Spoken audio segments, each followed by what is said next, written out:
aset itu adalah sesuatu yang bisa dimiliki secara pribadi. Kalau akses adalah sesuatu kesempatan yang bisa dimanfaatkan secara bersama-sama. Orang miskin di desa kebanyakan punya aset nih, walaupun tanahnya sempit atau rumahnya gubuk, minimal punya dirinya sendiri. Tapi akses pengetahuannya, akses teknologinya, akses infrastrukturnya kurang. Kalau di kota orang miskinnya banyak akses jalan mulus, akses internet, akses sekolah bagus, akses listrik. Tapi aset tanahnya nggak punya tanah, nggak punya rumah, kontrak.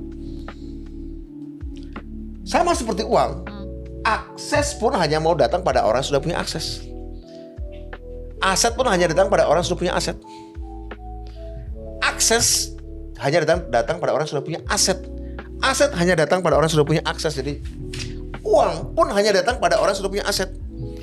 Atau uang mau datang hanya pada orang yang sudah punya akses. Akses hanya datang pada orang yang sudah punya uang. Aset akan datang hanya pada orang yang sudah punya uang.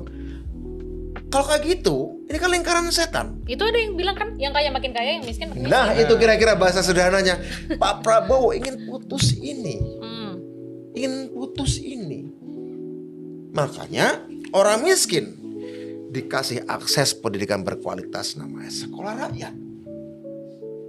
Orang di daerah pelosok dikasih akses pendidikan berkualitas internasional, namanya sekolah unggulan Garuda.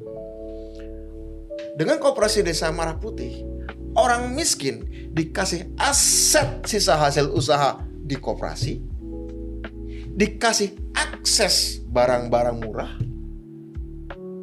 Orang miskin di bawah pemerintahan Pak Prabowo dikasih akses cek kesehatan gratis saat anaknya ulang tahun.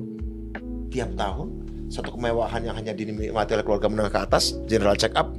Sekarang orang miskin dikasih.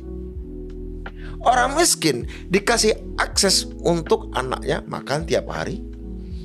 Ibu-ibu yang hamil dikasih akses agar ada asupan gizi untuk janin di bayinya. Dan untuk masing-masing alasan itulah Pak Prabowo mau dijatuhkan. Wow.